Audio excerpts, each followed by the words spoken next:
যাদের আকীদা ভুল, যে শিয়াদের কথা বছরের পর আমরা বছর বলেছি, অথচ তারাই কিন্তু পৃথিবীর দখলদার দেশটির বিরুদ্ধে জীবন বাজি রেখে হামলা করতেছে। যাদের আকীদার মধ্যে ভুল আছে, যাদেরকে আমরা গালি দেই, যাদের সহ্য করতে পারি না, অথচ সেই সুন্নি নামধারী দেশগুলো গত 1948 সালের পর থেকে এই মাজলুম দেশটার পক্ষে ওই দখলদার দেশের উপরে একবার হামলা করে না। পৃথিবীতে ক্যান্সার যে দেশটাকে বলা হয়, এই দেশে একটা ঢিল ছুটতে পারে নাই। আর ইরান বুকের সাহস নিয়ে জীবনকে একদম হুমকির মধ্যে ফেলে দিয়া তারা লড়াই করছে বাঘের বাচ্চার মতো। সাপোর্ট দেওয়ার কথা ছিল ইরানকে, অথচ আমরা কিছু মানুষ আছে সেই ইরানের বিরুদ্ধে আমরা কথা বলতেছি। কেন ভাই? আজকে ওরা যখন মুসলমানের দেশে আক্রমণ করে তখন তো ওরা দেখে না কে কোন আকীদার, সে আহলে হাদিস, সে সুন্নি, সে শিয়া, এগুলো তো দেখে না। সে দেখে সে কালিমা পড়তে পারে কিনা। যখন কোনো মুসলিম দেশে অ্যাটাক করে তখন কি দেখে সে কোন তরিকার, তখন সে দেখে সে কালিমা পড়তে পারে কিনা। লা ইলাহা ইল্লাল্লাহু মুহাম্মাদুর রাসূলুল্লাহ সাল্লাল্লাহু আলাইহি ওয়াসাল্লাম এই সাক্ষ্যটা দিয়েছে কিনা, বাস এটা যদি দেয় আর কিছু না, তাহলে আমরা এই কালিমার দিক দিয়ে তো আমরা ভাই। আমরা তো একদিক দিয়ে আমরা এক হচ্ছি। ধরুন শিয়াদের আকীদা খারাপ, কিন্তু শিয়ারা তো কালিমা এক, শিয়াদের কালিমা আমাদের কালিমা এক, তাই না? ওরা যখন হজ করে, ওরা কেবলা নামাজ পড়ে, ওরাও মানে পর্দার বিষয়ে হুবহু আইন ওদের দেশে, খুব আরও ডেঞ্জারাস আইন।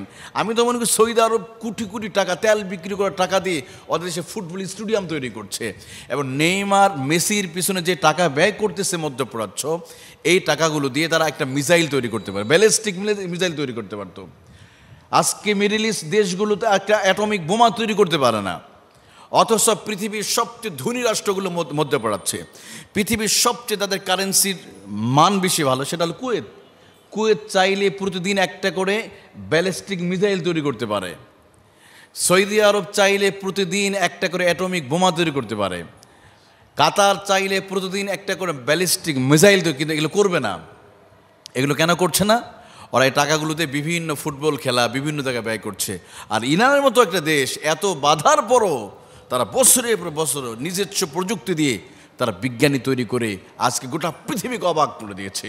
এই জন্য আমরা মনে করি এই ইরান থেকে মধ্যপ্রাচ্যের দেশগুলোকে শিক্ষা নেওয়া উচিত, যে কিভাবে এত বাধার পরও একটা দেশ মাথা উঁচু করে দাঁড়াতে পারে, কিভাবে পৃথিবীর সুপার পাওয়ার আমেরিকার বিরুদ্ধে লড়াই করতে পারে। আজকে মধ্যপ্রাচ্য দেশগুলো কতটা নত জানো। কিছুদিন আগে ট্রাম্প যখন আসলো, আপনারা দেখেছেন কিভাবে ট্রাম্পের সামনে মেয়েদেরকে চুল ছেড়ে দিয়ে তারা তাদেরকে অভ্যর্থনা জানিয়েছে, এবং ডোনাল্ড ট্রাম্পকে বিলিয়ন বিলিয়ন টাকা চুক্তি করেছে, কারণ ওরা অস্ত্র তৈরি করবে না। আর ইরানের দিকে তাকান, একটা দেশ, তাদের উপর বিভিন্ন বাধা, এরপর তারা ব্যালিস্টিক মিসাইল তৈরি করেছে। আজকে ইরানের যদি ব্যালিস্টিক মিসাইল যদি না থাকতো, ঠিক বাগদাদে যে পরিণত হয়েছিল সাদ্দাম হোসেনের, একই ইমাম খমেনির একই পরিণত হতো। কর্নেল গাদ্দাফির যে পরিণত হয়েছিল, একইভাবে ইমাম আল খমেনির একই পরিস্থিতি করে ছাড়তো।